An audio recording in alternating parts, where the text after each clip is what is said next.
everyone. I'm Dr. Nadia Azar with Jump Talk TV here at the NAMM Show 2019. Joining me in the booth right now is Vinny Vinceguerra. He's an author and the drummer for the band VHF. Vinny, how are you doing today? Doing awesome. How you doing? I'm doing great. Thanks so much for joining me. I appreciate you having me here. Problem. So I wanted to talk to you today about whether you've had any experiences with drumming-related injuries, the kind that develop over time as a result of repetitive use. Oh, yeah. Well, this is interesting. I actually had a condition called Dupuytren's contracture. So I had two lumps in the palm of my hand that were curling my fingers inward, and I couldn't drum. The only way to fix it at the time was to get surgery.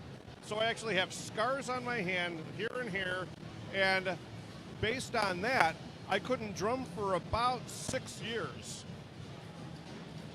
That really sucked, because that's all I did. That's all I ever wanted to do.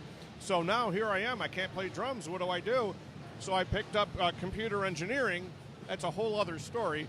But it took a long time to go through therapy and a lot of pain and a lot of tears to be able to play drums again. And over time, I'm able to play, and it's fantastic. So now I'm actually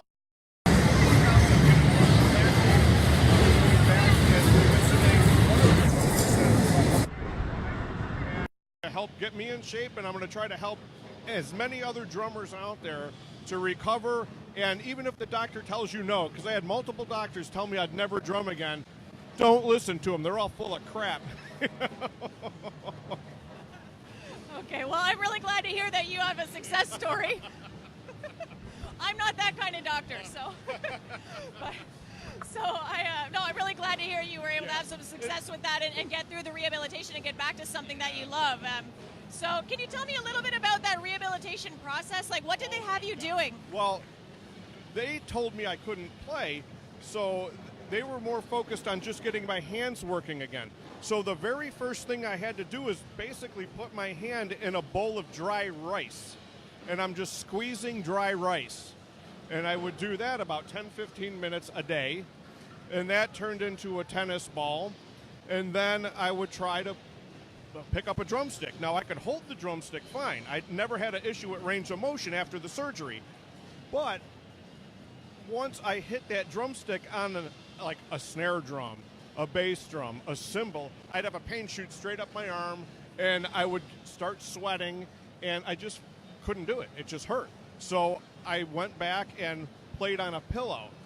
And I started playing on a pillow, and that went to like foam rubber, and then that went to an actual pad, like one of the real field type pads. But that was several months of really agonizing pain, just dealing with the shock of everything shooting up my arm.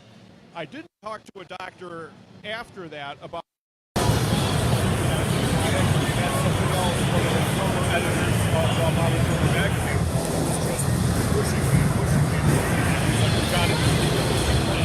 got some really cool ideas, and let's work at it through the pain and play.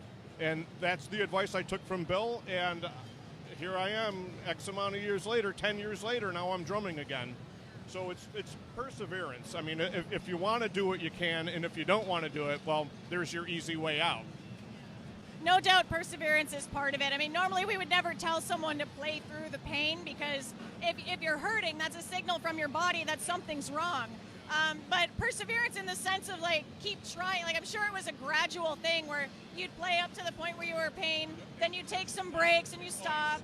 Ice, lots of ice. Lots of ice. Lots of.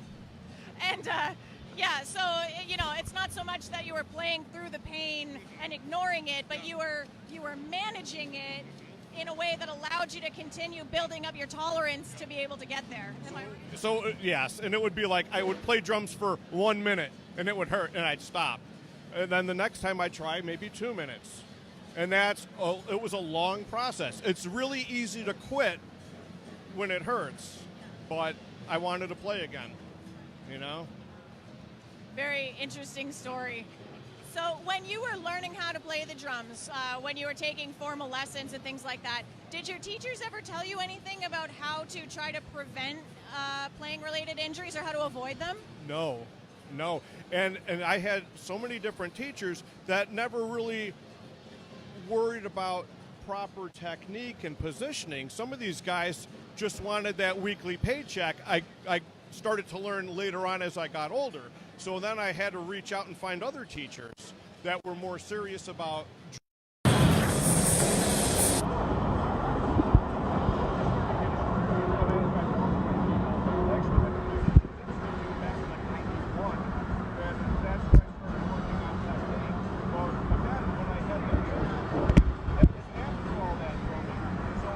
had to relearn everything all over again. So I play a lot different now than I did 10, 15, 20 years ago. So now I'm worried about more of the proper technique, learning how to be relaxed around the drums, having everything in its proper position to how I sit, so I'm not stretching. Because what I used to do is have to stretch for everything because I thought it was cool to have cymbals way up here.